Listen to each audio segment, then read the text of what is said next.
Transforma España.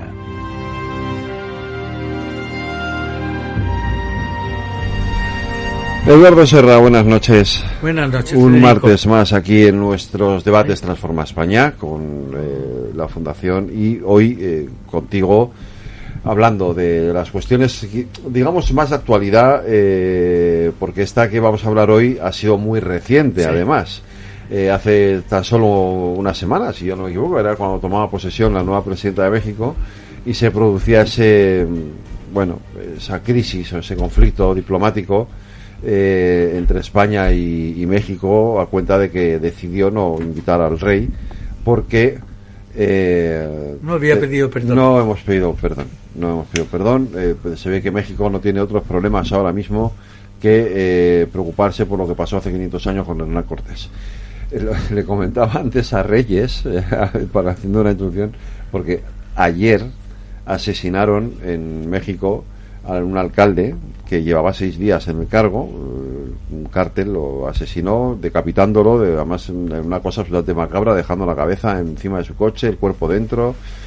Unos días antes habían asesinado al secretario general de la alcaldía, que también llevaba unos pocos días en el cargo. O sea, quiero decir que México tiene problemas ahora lo suficientemente gordos como para estarse preocupando de lo que pasó en tiempos de Hernán Cortés, que yo no digo que no digo aquello fuera precisamente un cuento de hadas, pero que no lo sería, pero hombre, me parece a mí que tendrán que preocuparse de lo que está pasando ahora, que tienen bastantes problemas, y no tanto de lo de antes. Pero en fin, de esto vamos a hablar, te lo dejo en tus manos, con dos ilustres invitados que tenemos, si me dejas que los presente. Claro. Eduardo Garrigues, buenas noches. Buenas noches. Eduardo Garrigues es presidente del Capítulo de Toledo. Ahora nos explicas lo que es el Capítulo de Toledo, cuya misión es difundir el legado de España en Norteamérica durante la época en que gran parte de su territorio se incluía en los dominios españoles y cuyas huellas todavía perviven. Eso es cierto, uno pasea por ahí, todavía se puede ver muchas huellas de aquel pasado. Ha sido embajador en Namibia, en Botswana, Noruega, Islandia, cónsul general en Los Ángeles y Puerto Rico, director del Instituto de España en Londres, director de la Casa América, nombrado embajador de España el 28 de diciembre de 2014, patrono fundador de la Fundación de España Estados Unidos y en la actualidad patrón honorífico. Ha ganado premios como el Café Gijón de novela corta o el Pío Baroja de relatos, y autor de libros y artículos y director de seminarios y exposiciones sobre el legado español de Norteamérica.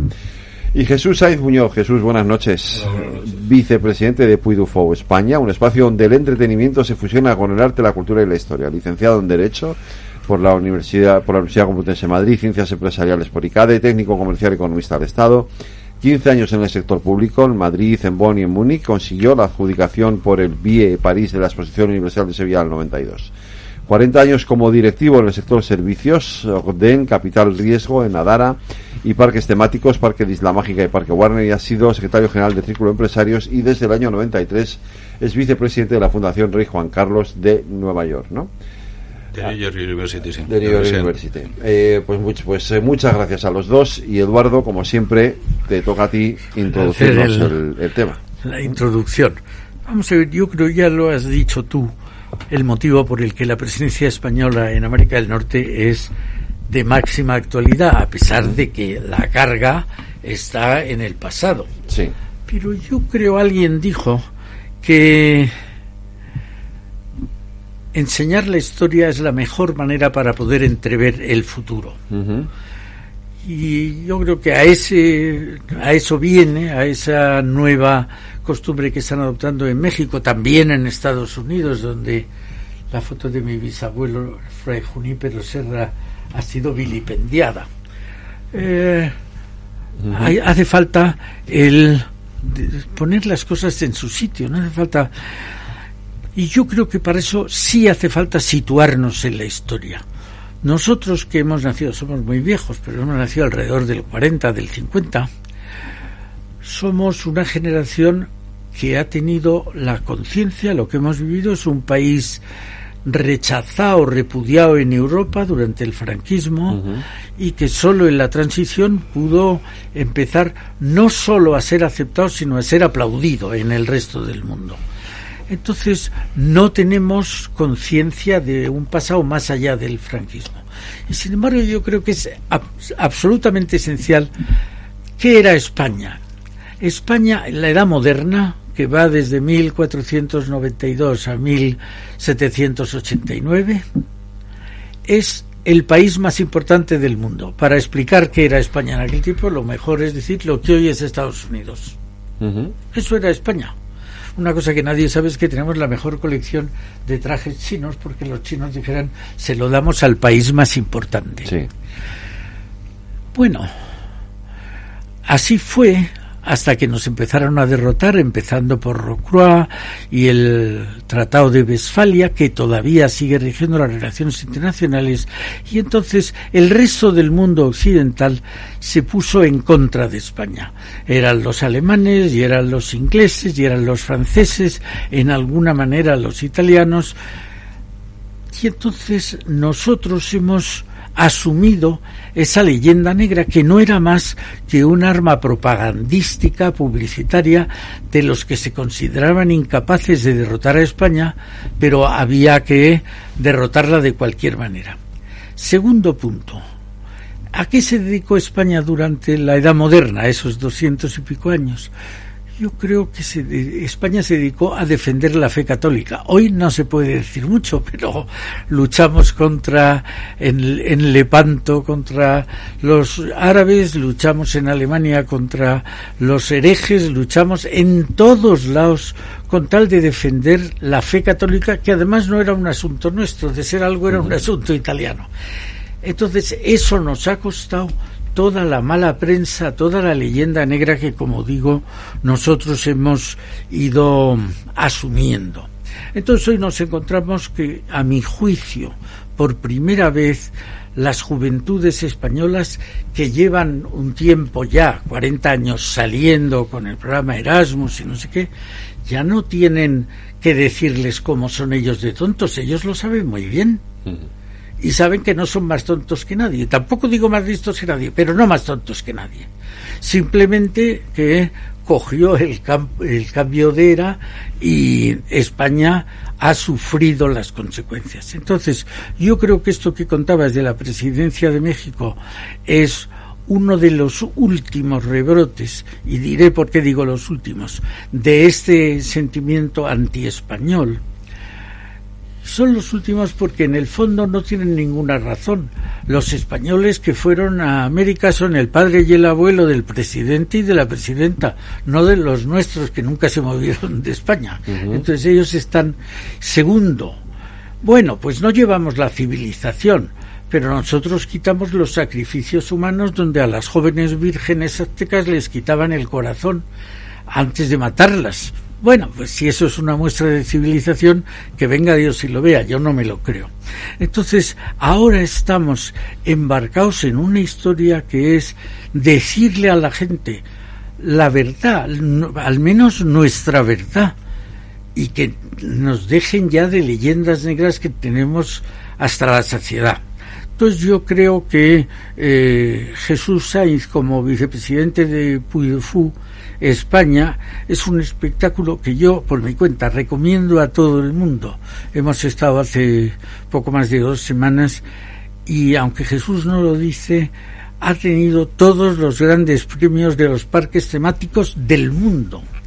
Y en concreto hay una actuación que se llama El sueño de Toledo, que es una sinopsis muy breve, dura 40 minutos o algo así, de la historia de España, asombrosa, y donde se va viendo nuestra relación con los visigodos, con los árabes, con los judíos, con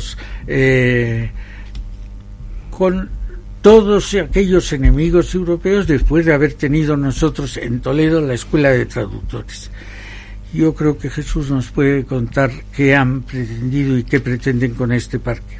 Y nos acompaña también el embajador Eduardo Garrigues, que ha constituido hace muy poco el capítulo de Toledo. Es una asociación sin ánimo de lucro encargada de defender el legado español en América del Norte. Y es importante decir América del Norte porque no es solo Estados Unidos, es también México.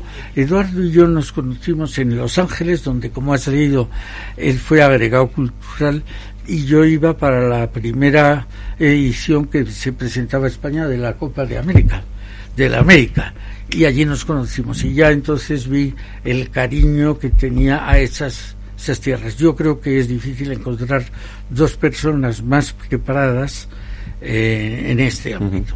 Pues yo, si quieres, Jesús, empiezo por ti, porque me gustaría saber cómo surge la idea de Puy du Fou y por qué en Toledo.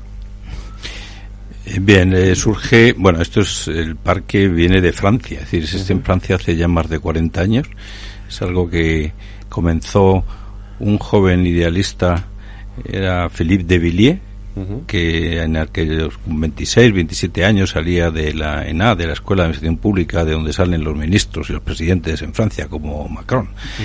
Y él quiso hacer un homenaje a su tierra, la Vendée. La Vendée es la zona que está en Nantes, por esa zona, y que en la época del terror, en la República, pues sufrió la invasión del ejército republicano, porque los vendéens, que eran una gente, un mundo rural, y eran católicos y monárquicos, y pues se opusieron a una leva masiva de jóvenes para el ejército republicano, y el ejército arrasó la región, mataron como 200.000 personas, incluidas mujeres y niños. Entonces, él quería hacer un homenaje a su región, y en una finca compró, que había un castillo renacentista, se llama Puy du Fou, de ahí viene el nombre. Puy du Fou significa colina de la Haya.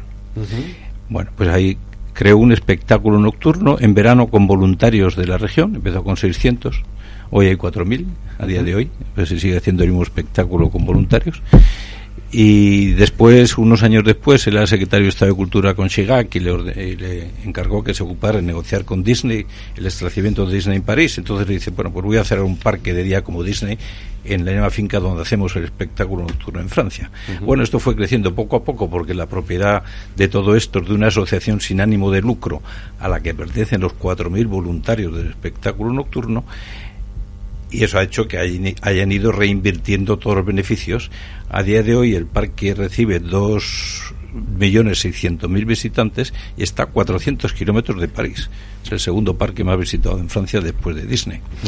Y es un éxito, tal éxito que recibió también muchos premios, por lo cual en el año 2016 se plantean, bueno, ¿por qué no hacemos un parque en otro país europeo que tenga también cultura similar a nuestra, historia, tradiciones, etcétera? Hacen un estudio de todas las regiones de Europa y les salen que las que cumplen mejor ciertos parámetros que ellos han establecido son Salzburgo, la Toscana y Madrid. Y bueno, en ese momento pues me contactan a mí, yo digo porque es curioso, me contactan por LinkedIn, porque meten en LinkedIn Parque Warner y salió que ya fui 20 años antes presidente del Parque Warner. Bueno, y entonces venían con la idea de Madrid, y yo desde el primer momento les dije, bueno, es Madrid, pero no es Madrid, es Toledo. ¿Esto leo por qué? Pues porque, en primer lugar, yo creo que es la ciudad que mejor representa nuestra historia a lo largo de los siglos. Y en segundo lugar, no es Madrid, pero está cerca de Madrid. Sí. Y en tercer lugar, en Madrid no hay territorio. Era imposible encontrar una finca como la que tenemos de más de 200 hectáreas en plena naturaleza. Tenemos una finca dentro del municipio de Toledo, en los límites, pero con vistas a los montes de Toledo y con vistas a Gredos en plena naturaleza. Y ahí, por esas razones, por las que estamos en Toledo. Claro, todos estamos acostumbrados a ver películas históricas.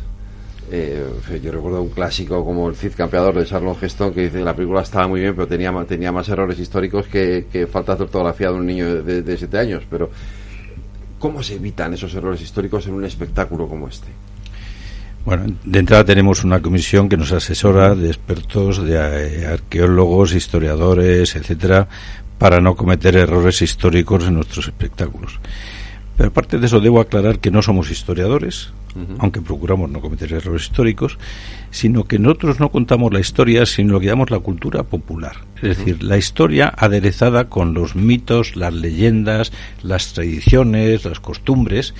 Es decir, va más allá de lo que es la mera historia.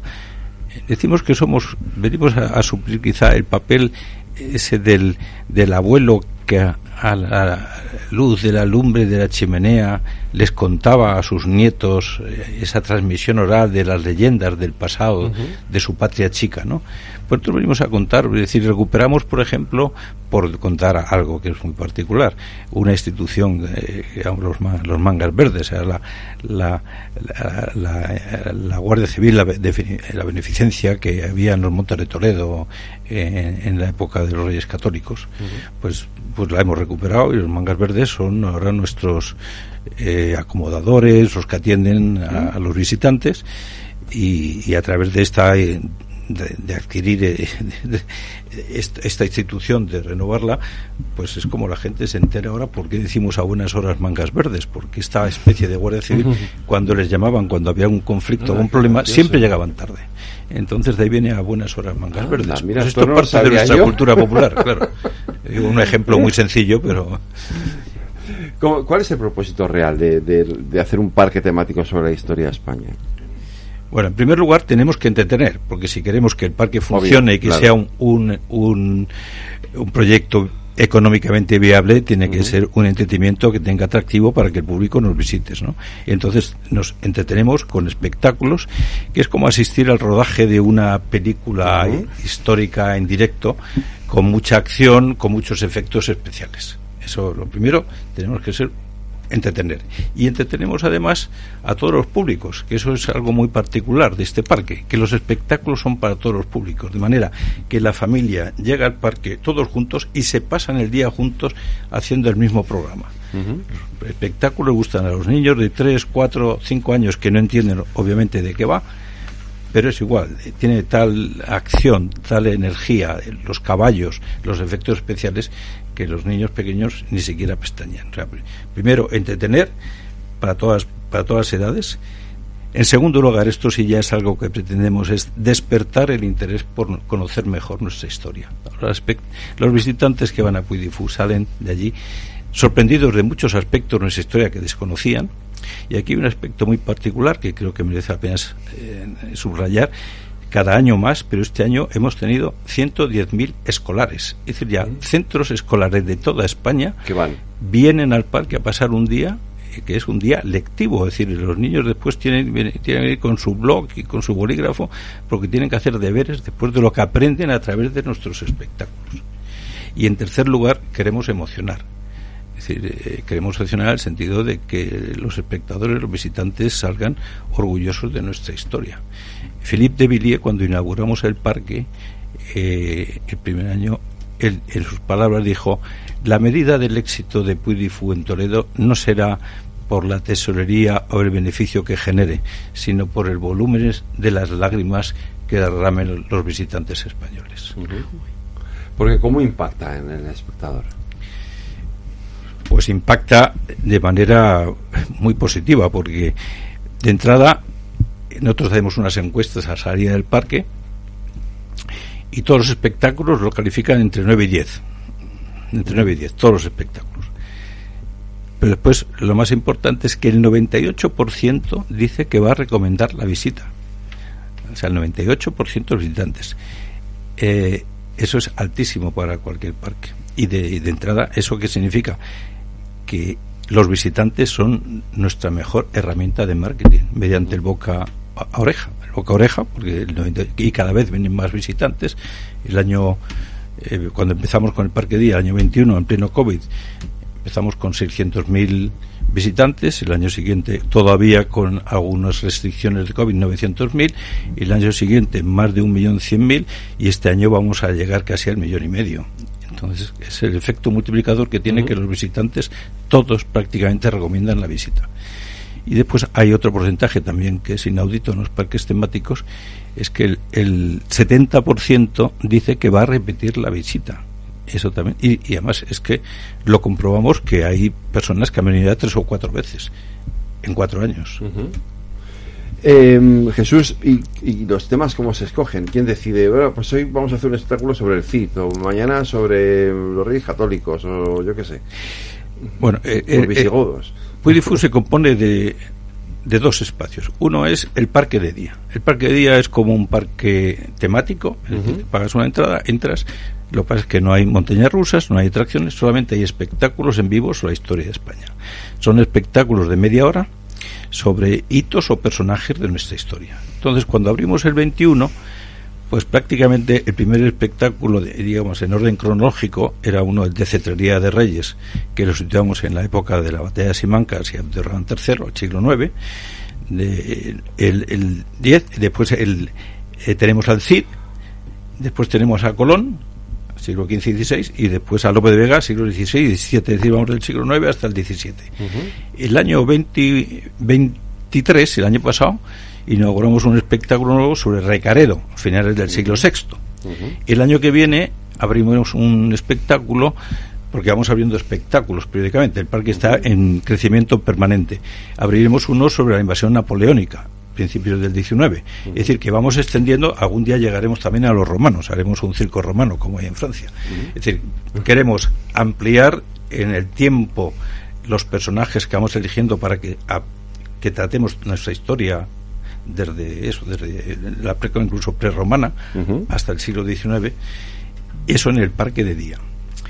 El parque, el Sueño de Toledo, que es el espectáculo nocturno, como decía Eduardo, es la historia de España desde Recaredo, o sea, a final del siglo VI, hasta, diríamos, nuestra época contemporánea, hasta la transición, digamos, la guerra civil y la transición, es decir, y la recuperación, diríamos, de la autoestima, que es como termina el espectáculo. Es decir, 15 siglos en 70 minutos.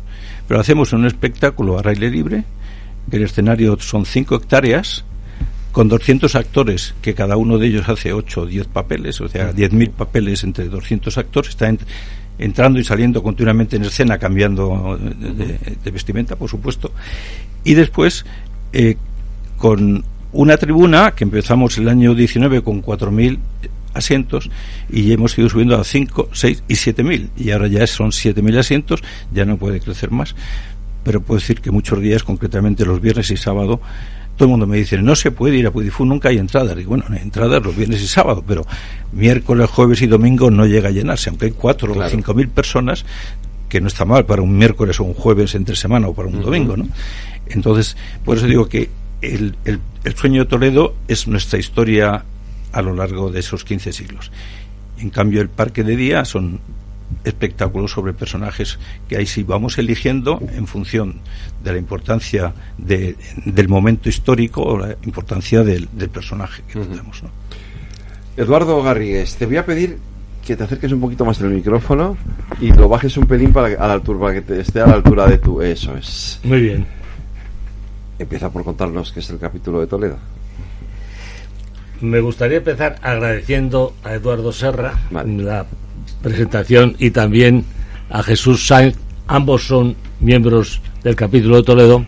Y mi idea, yo he sido diplomático muchos años, sigo participando en bastantes actividades de tipo cultural en relación con la diplomacia, y como desde que fui cónsul en Los Ángeles, precisamente fue donde nos conocimos coincidiendo con el quinto centenario, que suscitó en América mucha controversia, pues yo he ido coleccionando una serie de libros desde entonces, que hoy en día es una biblioteca de más de 7.000 volúmenes.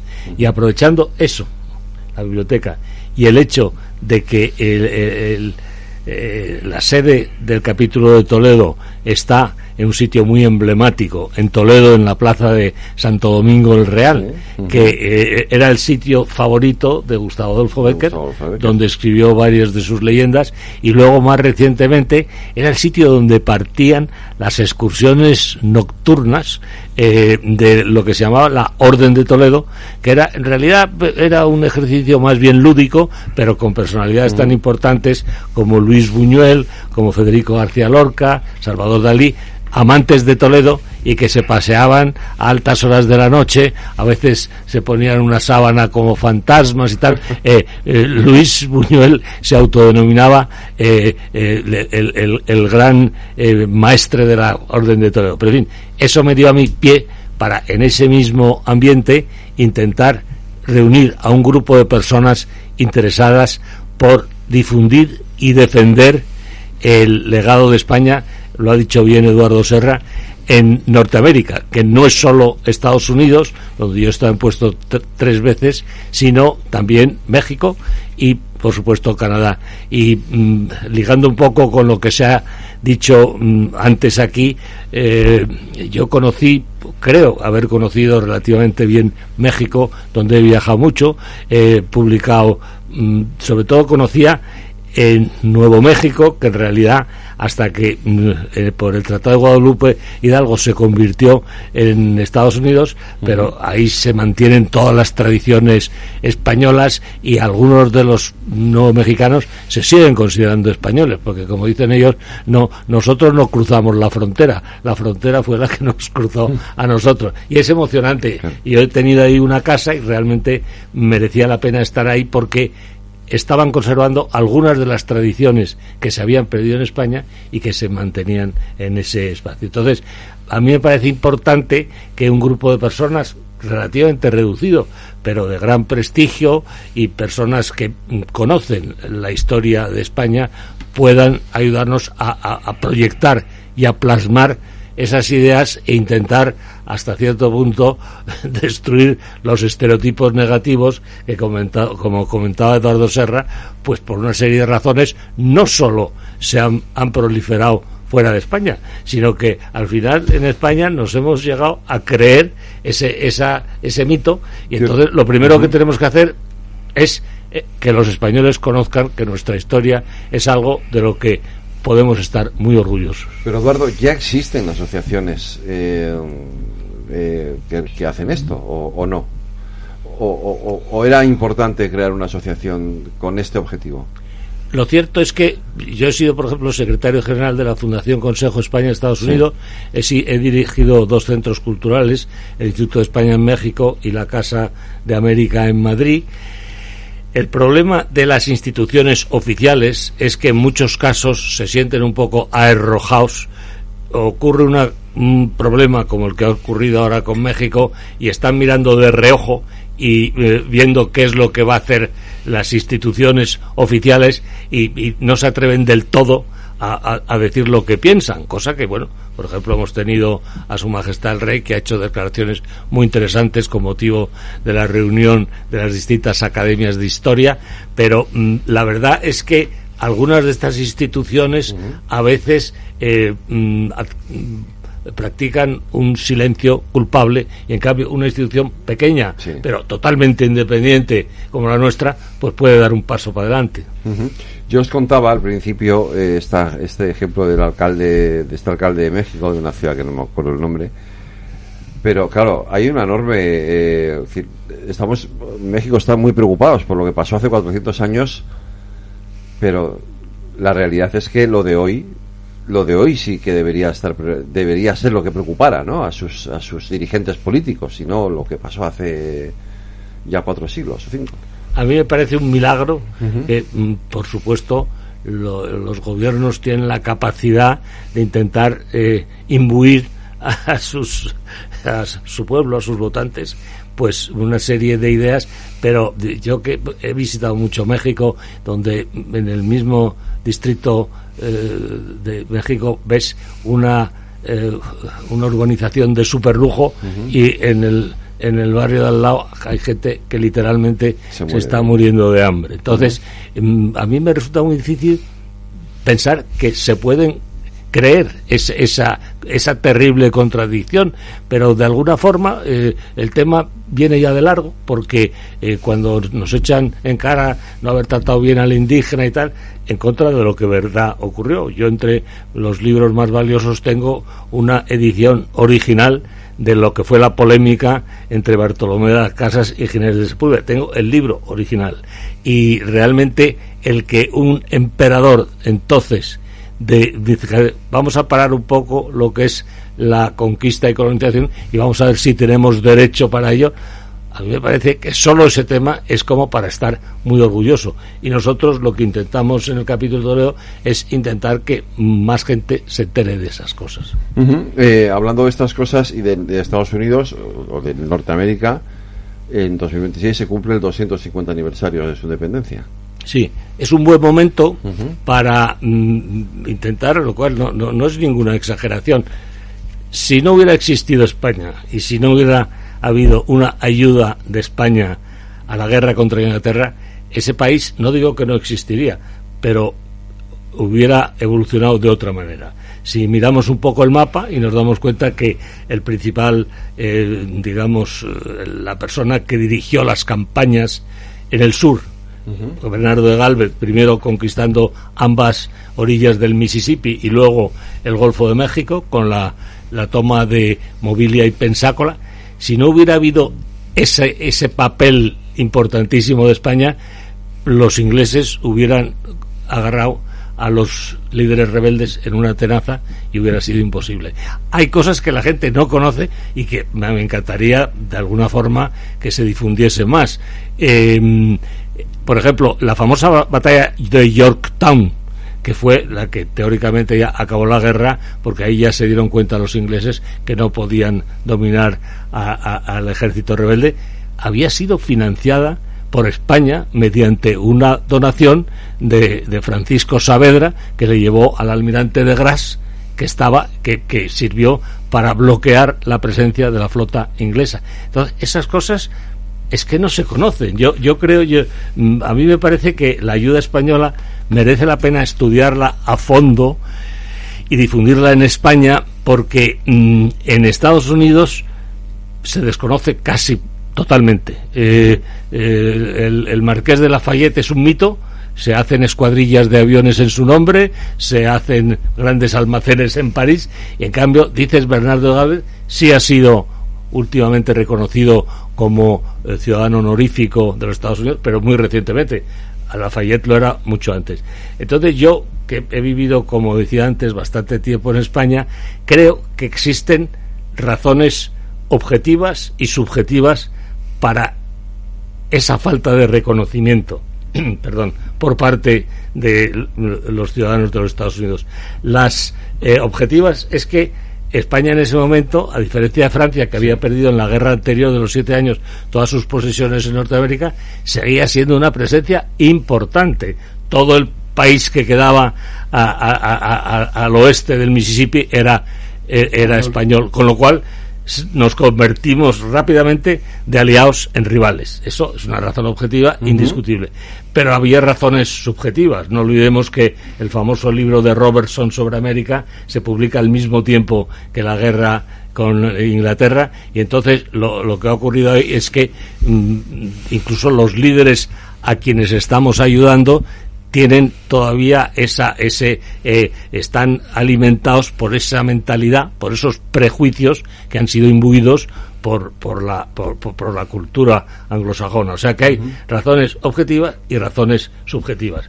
Pero si me permites, porque ese es un tema que yo he estudiado muy a fondo, si miramos la historia con objetividad, podemos observar que la colonización española, concretamente en Norteamérica, fue muchísimo más benéfica, civilizada, porque hay grandes historiadores como Herbert Eugene Bolton y como más recientemente David Weber, con el cual yo he tenido una colaboración muy estrecha, que han defendido el hecho de que la colonización española era inclusiva, mientras que la colonización anglosajona era excluyente, y eso contradice la famosa teoría de la frontera de Frederick Jackson Turner, porque Frederick Jackson Turner pretendió hacer una teoría según la cual precisamente el sentimiento de independencia, de improvisación,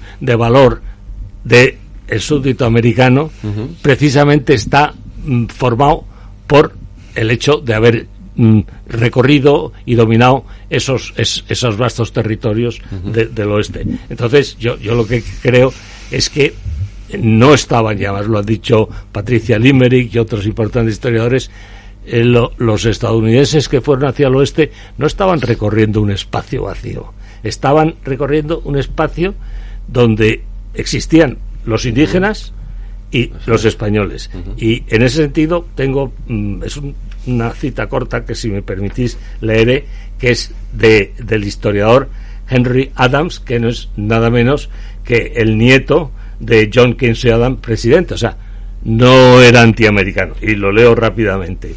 El odio a lo español era para el habitante de Tennessee tan natural como el odio al indio, y el desprecio por los derechos del gobierno español no difería del que sentía por una tribu india, con una salvedad, que donde estuvimos los españoles todavía quedan indios, y en la costa este fueron absolutamente obliteradas todas las tribus. Fíjate, Eduardo, que el próximo sábado es el día 12 de octubre, es el Día de la Hispanidad. Yo, cuando he viajado a Estados Unidos, a mí de las cosas que más me han chocado es lo escaso o cero o nula presencia de eso en aquel país. Lo más parecido es el Columbus Day, pero bueno, vamos, ya está. Es una fiesta italiana en Nueva York. Por eso os digo que es una fiesta italiana, ni siquiera es, o sea, no hay un reconocimiento del papel que ha tenido España, que jugó en su momento España en el descubrimiento de América y la presencia española, sobre todo en Norteamérica, ¿no? Pero si me permites, porque sí, yo no soy historiador profesional, pero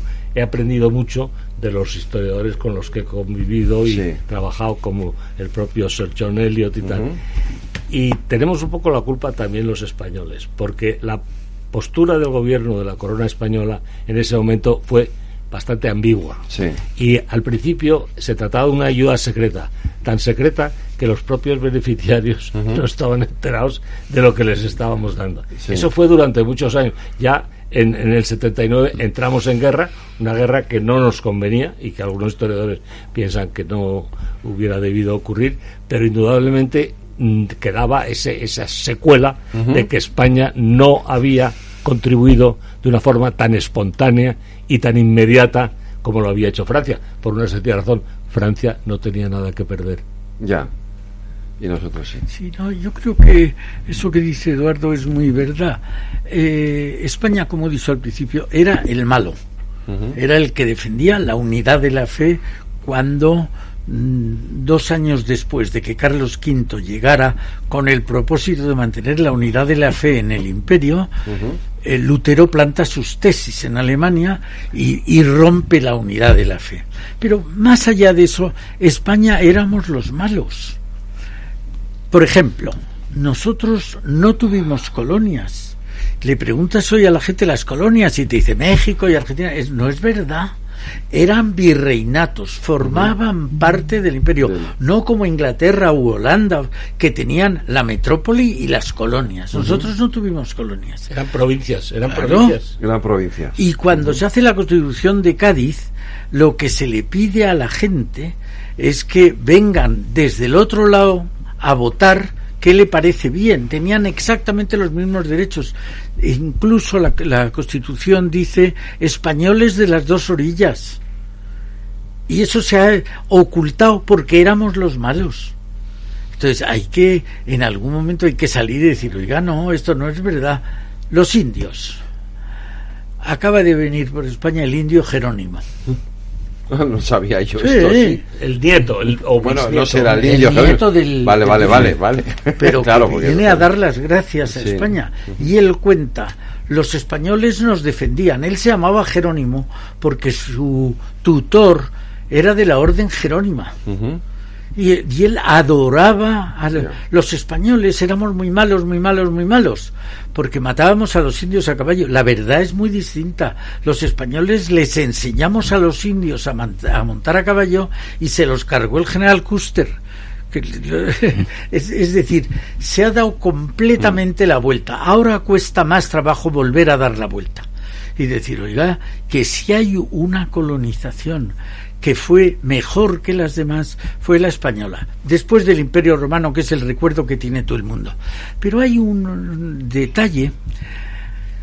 Después que la colonización española dice todo el mundo que es malísima, oiga, ¿cuántos monumentos de interés artístico mundial tiene Francia? 0 en las colonias. Inglaterra, 0. Y Holanda, 0. Y España, 240 y tantos. Oiga, a lo mejor en vez de traernos todo el oro de México, de Perú, hicimos allí catedrales y universidades e iglesias que eso parece no contar. Luego hay una especie de obligación histórica por nuestra parte de demostrar cuál fue la verdad de la colonización española. Y además de eso, no por darle la razón a los abuelos de nuestros abuelos, sino porque para nuestros hijos, que no les pase lo que nos ha pasado a nosotros, que salíamos de los Pirineos y éramos considerados culpables. Que decía, este hotel es para perros y españoles. Eso ya no pasa.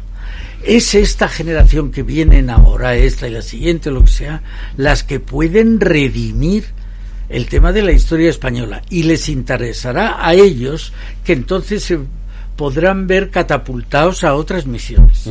Yo creo que, yo creo que abundando en datos objetivos, es decir, no son juicios de valor, pero si España quería eliminar a los indígenas, ¿cómo es que en 1531 se publica la gramática de Nahuatl?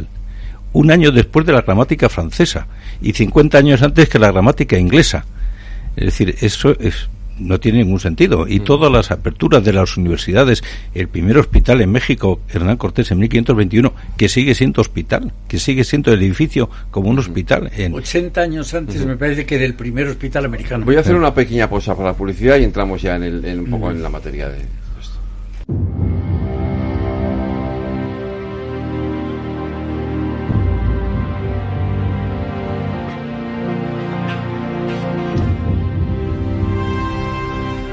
Pues vamos con el último tramo del debate. Jesús, Eduardo y Eduardo. Entonces tenemos que pedir perdón por algo. En absoluto. Y no porque no estuviera bien pedirlo, sino porque contradice las verdades históricas más elementales. O sea, es que cuando vas allí y hablas, no solo en América del Norte, también en América del Sur, los poblados de Guatemala y de Colombia y de Venezuela, ves cómo hablan de los españoles, ¿no? Si es que esto ha sido una leyenda inventada y tiene su razón de ser. La edad contemporánea, que empieza con la Revolución Francesa, es una edad que la ha antecedido en muy poquitos años, algo así como 13, la Revolución Industrial. Sí. Y entonces llega la fiebre de la riqueza. Todo el mundo quiere ser más rico y más oro. Holanda organiza en China guerras para poder extraer más oro o coger más opio. España nunca hizo eso, sino exactamente lo contrario. No espoleamos una guerra entre americanos y españoles de ninguna manera. O sea, cuando ellos se levantaron ellos, que por cierto los líderes eran españoles. O sea que no, yo creo que tenemos que quitarnos ese complejo, que en realidad es un complejo, que no es la realidad, es un complejo. Sí, hay otro tema que yo creo que es importante. Cuando yo fui cónsul general en Los Ángeles, era el 5º centenario, había mucho debate, y mi idea fue, no me voy a creer lo que cuentan los anglosajones de la relación de España con los indios. Voy a ir a ver a los indios y a ver lo que ellos ven. Y me traje a la Universidad de Verano del Escorial, la Complutense, a 12 jefes indios importantes. Y la conclusión, que luego salió en la prensa y tal, es que ellos decían, nos hubiéramos quedado mucho mejor como estábamos, pero al lado de lo que vino después, lo que ustedes hicieron no estuvo tan mal. Y es una conclusión que se ha publicado y que está totalmente, es vigente. Jesús.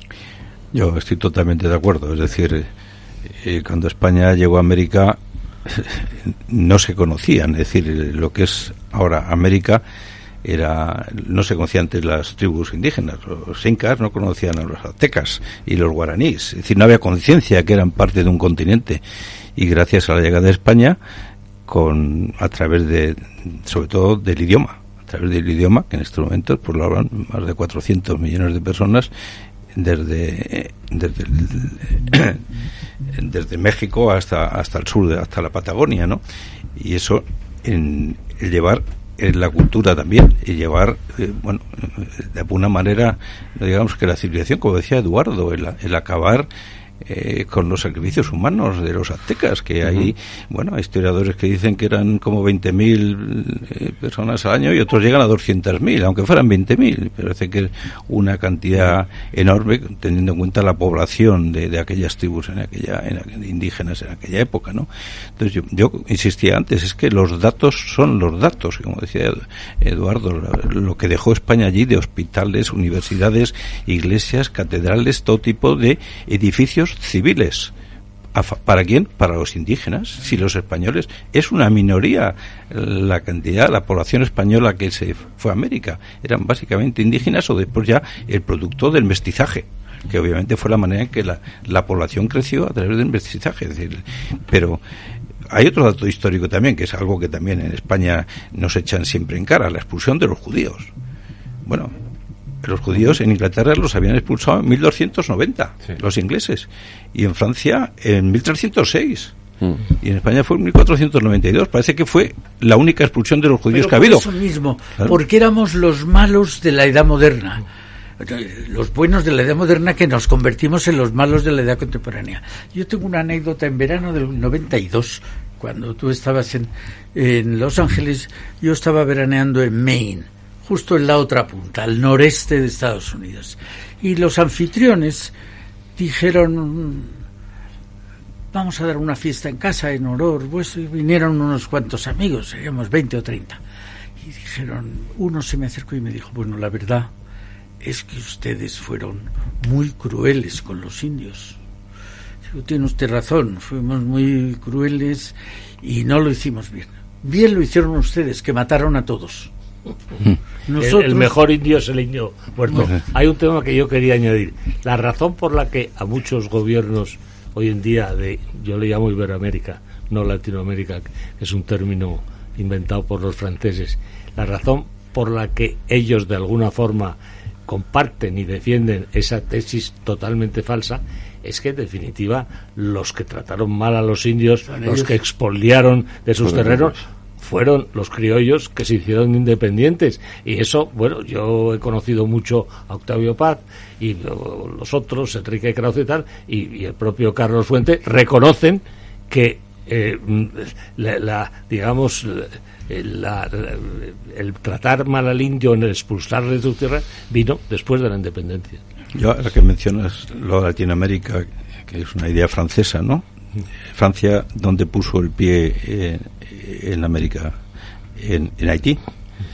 Es curioso, entrando en Google Earth y viendo la isla, que tiene una frontera clarísima entre República Dominicana y Haití, se ve como República Dominicana es un país con vegetación, y Haití está totalmente esquilmado, porque los franceses esquilmaron el país y dejaron el país con renta per cápita más baja de toda América. Esa es la comparativa. Y creo que sigue siendo. Y lo sigue siendo. Sí. Pero fíjate, pero entonces, ¿por qué? Quiero decir, ¿por qué allí se alimenta también esta idea? Y sobre todo, fíjate, ya no me preocupa tanto por qué allí se alimenta esta idea, sino por qué aquí. ¿Por qué se alimenta aquí? Yo creo que, se ha defendido muy mal ese pasado histórico. Yo no sé a qué se dedicaban, como sabéis todos, la Real Academia de la Historia se hizo hace muchos años. Yo he tenido con ellos bastantes reuniones y conferencias. Yo creo que el historiador español no ha defendido suficiente fuera la importancia de dar una imagen objetiva de lo que hizo España. Ahora también es verdad ahora que la historiografía, no sé si la oficial, pero la historiografía particular española está empezando a recibir los efluvios, esta vez positivos, de otras historiografías, básicamente la británica y la francesa. Es decir, hay que ver quién era Raymond Carr, hay que ver quién era John Eliot. John Eliot decía una cosa, aunque luego hablándolo con él no lo tenía tan claro, que él escribió un libro que se llamaba Los Imperios Transatlánticos, y decía que no había ningún motivo para pensar que el inglés era mejor que el español. Esto, que lo diga un inglés, era el colmo. Yo creo que se está empezando a girar, y como aquí vamos con un cierto retraso en casi todo, pues tardará unos años en que eso permea la historiografía oficial. A mí me gusta romper una lanza por María Elvira Roca Barea, que sin ser historiadora profesional es una profesora de enseñanza media. Ha sido la única persona valiente que ha dicho esto es así. Ella pensaba, bueno, lo que hemos estado hablando aquí toda la noche. Bueno, yo creo que también es importante en ese sentido el documental Hispanoamérica de José Luis López Linares, que además tiene el mérito de que la mayor parte de los historiadores que intervienen en el documental son de la América, Hispanoamérica. Claro. Es decir, muy pocos, interviene Elvira y Carmen Iglesias, creo que también aparece, pero básicamente son historiadores del otro lado del Atlántico, los que hablan de Está habiendo una reacción que nos interesa mucho del otro lado del charco, porque indudablemente estas personas, Marcelo Gullo, este otro Zunzunegui y tal, están defendiendo lo que en definitiva deberíamos defender los españoles. Yo tuve hace poco en la Casa de Toledo, que conocéis, a un antiguo embajador de Panamá que hizo, en un momento dado, le hicieron una entrevista y su tesis de qué se quejan los españoles, por qué están insatisfechos, y lo dijo de una manera que se convirtió en una declaración viral que repetía, en algún momento me dijeron que hasta lo decía el rey, y creo que eso es muy importante, que sean también que la reacción y la defensa venga de ellos, me parece esencial. Parece que lo nuestro es defensa propia. Claro, es que yo siempre me pregunto, ¿por qué nos pasa a nosotros y no les pasa al resto? Yo creo que, aunque sea muy atrabiliario, eso viene de que España fue el imperio. Veremos qué se escribe dentro de 100 años de Estados Unidos. Veremos a ver qué se escribe. Si ahora hay un cambio de época, como hubo en 1789, veremos qué se cuenta. Porque la historia la cuentan siempre los vencedores. Y España perdió aquella batalla de Rocroi y luego muchas otras en cascada. Y 20 años después vienen las tropas de Napoleón y planchan lo que quedaba en pie en España. Yo creo que hay que verlo en esa medida, es decir, nosotros hemos sido tan importantes que todos los demás nos odiaban, no por haber sido España, sino por haber sido los que mandábamos. Por eso se llama la obra de Elvira Roca, a la que voy a ver el martes que viene, porque la nombran académica correspondiente de la Academia Iberoamericana de Cádiz, y por eso se llama imperofobia, porque el odio a los imperios, pero claro, en nuestro caso era muy evidente. El primer libro de Elvira. Los ingleses han sido imperio también. No tanto, no, si lo analizas, no ha sido un imperio. Por ejemplo, el propio John Eliot, al que yo conocí mucho, era otro tipo de imperio, pero no llegó a ser nunca tan comprensivo como el español. Tan comprensivo en un doble sentido, de geografía y luego de que lo consideraban parte de España. Inglaterra tenía la metrópoli y las colonias, nosotros no teníamos eso. Me voy a poner un poco en el otro lado, ¿vale? Le voy a hacer de Pepito Grillo. No, pero a lo mejor también nosotros hemos estudiado o hemos asimilado una historia un poquito edulcorada sobre lo que realmente fue, no quiero llamarlo colonización, no, el descubrimiento, ¿no? Porque yo pienso que no, yo pienso hay la teoría esa de la leyenda negra y la leyenda rosa y tal. Yo creo que lo que hay que hacer es contar las cosas como fueron. Y pero eso, a lo mejor no las hemos contado tampoco como fueron.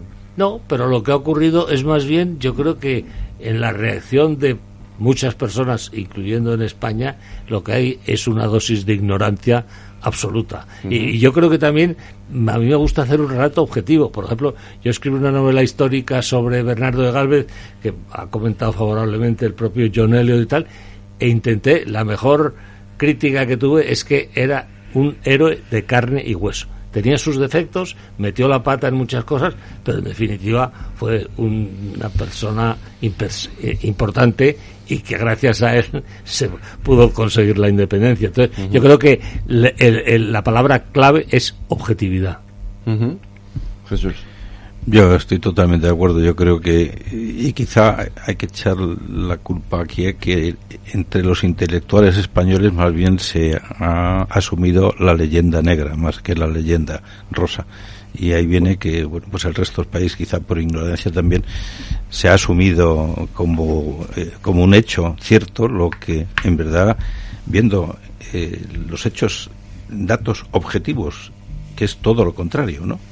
Por supuesto, con sus luces y sus sombras. Se cometieron atrocidades también, como toda obra humana. Y claro, y además a esa distancia, es decir, cómo controla desde aquí el rey, qué es lo que está ocurriendo en América a tantos miles de kilómetros de distancia y con esa falta de comunicaciones como las que hay ahora. Es que un imperio como este, ¿cómo se podía controlar? Y evidentemente se producían algunos errores, abusos. ¿Sí? Pero como en toda obra humana. Es decir, lo que no se puede decir es que lo que fue la presencia de España en América fue todo un abuso, en absoluto. Claro. A eso es a lo que yo iba un poco, ¿no? La idea de sí, un reconocimiento de que efectivamente se cometerían abusos. Una última palabra sobre el idioma. Hace pocos años, en el 13, la Academia de la Historia celebró en la Biblioteca Nacional el tercer centenario de la Academia de la Lengua. Y entonces ahí nos demostró la directora actual de la Academia de la Lengua que los españoles tenían la orden, tú has dicho la gramática náhuatl, pero como la náhuatl hubo otras 30 y tantas de lenguas nativas. Los españoles tenían la orden de la Iglesia de hablar con los indígenas en su lengua natal. Decían, así es más fácil que les convirtamos a la fe católica. Cuando se impone la lengua española es cuando se proclama la independencia, que los líderes iberoamericanos. Vale. Yo utilizo latinoamericanos porque es verdad que es un constructo francés, pero también es verdad que a ellos les gusta más que les llamemos latinoamericanos. Sí. Pues bueno, hagámosle caso, ¿no? Sí, Jesús. Puedo decir una cosa, porque no me acordaba que, Eduardo, al principio me pediste que hablase de los premios de Puy du Fou y no lo he hecho, es cierto, pero no porque los quiero ocultar, pero bueno, es cierto. Puy du Fou Toledo es el parque más premiado de la historia de los parques temáticos en sus primeros años de operación. Hemos recibido más de 25 premios, pero concretamente hay 4 que son como el Oscar de los espectáculos en los parques temáticos de todo el mundo, que lo recibimos el primero hace 3 años por el espectáculo del Cid, El último cantar. El año siguiente fue el espectáculo nocturno El sueño de Toledo. El siguiente nos lo dieron por el espectáculo de Lope de Vega, A pluma y espada. Y este año nos lo han dado por una escena del sueño de Toledo, por la escena de los años 20, que este año es una escena que dura 3 minutos, pero los 3 minutos los hemos cambiado totalmente y es impresionante. Bueno, dentro de lo impresionante que ya, como sabéis vosotros, es el espectáculo nocturno, pues todavía aún más. Es cierto, somos un parque, el parque más premiado de la historia de los parques temáticos. Pues se nos ha acabado el tiempo. Jesús, Eduardo y Eduardo, muchas gracias a los tres y ha sido un verdadero placer teneros. Muchas gracias. Cuidaros.